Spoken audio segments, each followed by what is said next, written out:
for District D and will be presented by Matt Burley.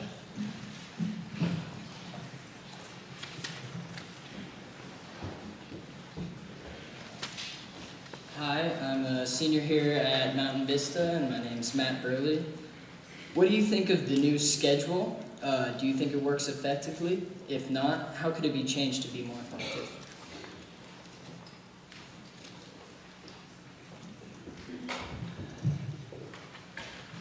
The new schedule is new to us. It's not a new schedule in other places. A block or a modified schedule has been used in Douglas County before. It was being used at one of our high schools before last year.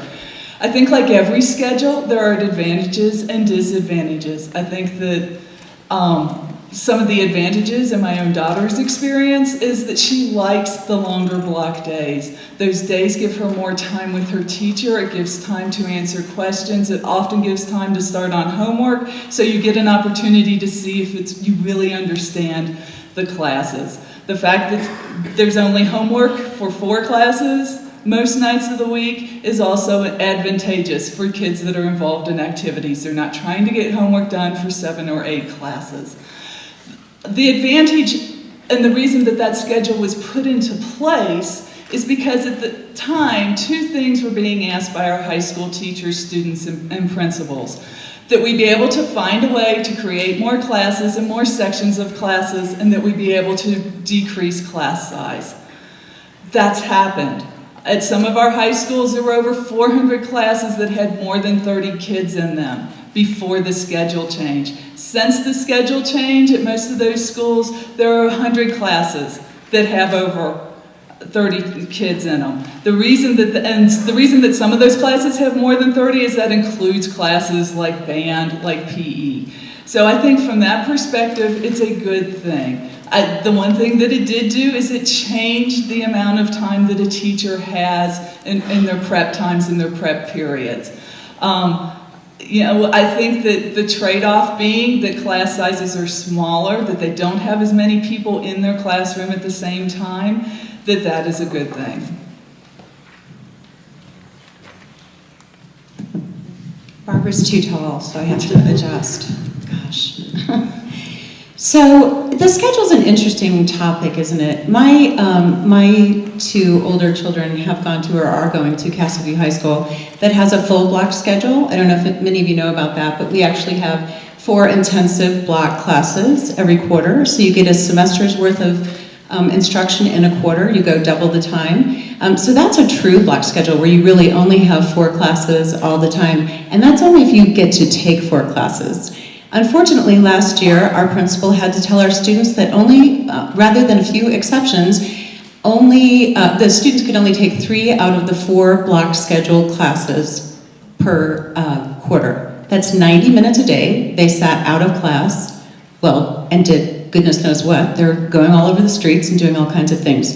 As far as the schedule is concerned, I really get frustrated by this 6 of 8 or 5 of 7 discussion. I mean, that's really the teacher's perspective, not the student's perspective. I want you to be able to go to class when you want to go to class. If you want to take 8 classes, you should be able to take 8 classes. We should not have funding at the district level going down to the high schools continue to be reduced.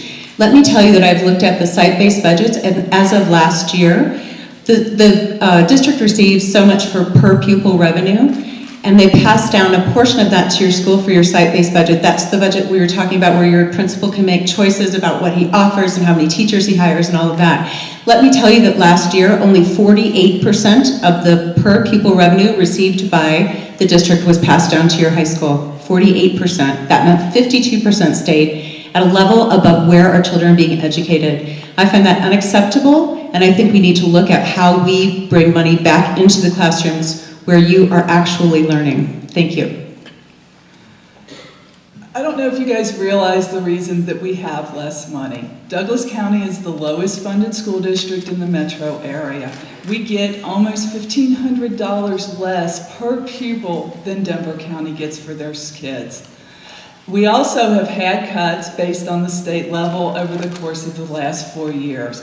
What the district has done is when they find that they have extra money and know that that money is actually available, then that money is being returned to our schools. In the case of the schedule, one of the things that I can tell you is that I recently had a discussion with one of the principals at Douglas County High School.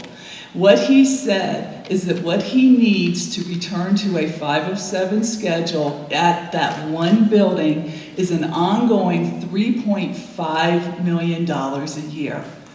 Now, you guys are all high school students, so I know that you can do basic math. 9 high schools, $17 million in the board's reserve. That's not $3.5 million, and that $3.5 million needed on a year is not provided anywhere in our budget to do that on an ongoing basis. So let me speak to, let me speak to what is actually, so of that 48% that's passed down to you, let me tell you those state cuts that Ms. Reynolds is referring to were passed down at a rate of 75%. So you only got 48% of the money to begin with, but as soon as there was a cut, you got 75% of that cut at your school. Does that seem like a fair use of the funds? No, I don't think they should be staying at the administrative level. I think they should be down in the classroom. As it relates to the $3.5 million to go to the 5 of 7, I find that really interesting because to go to the 6 of 8 last year was only a $3.6 million issue, at which time the CFO in a school accountability committee meeting that I was in admitted to having $15 to $17 million free. She could have changed your whole last year by freeing up $3.6 million, but that was not the choice that was made. Instead, you were all asked to go to school part-time, and that is not okay with me. It's all right if you choose to go part-time and your parents agree for you to have a class off to study or whatever you need to do, but if you are a student who wants to get ahead and take advantage of their high school career, you should have every opportunity to do so. And we need to make sure we get the funds down at the high school level to make that happen. Thank you. Our next question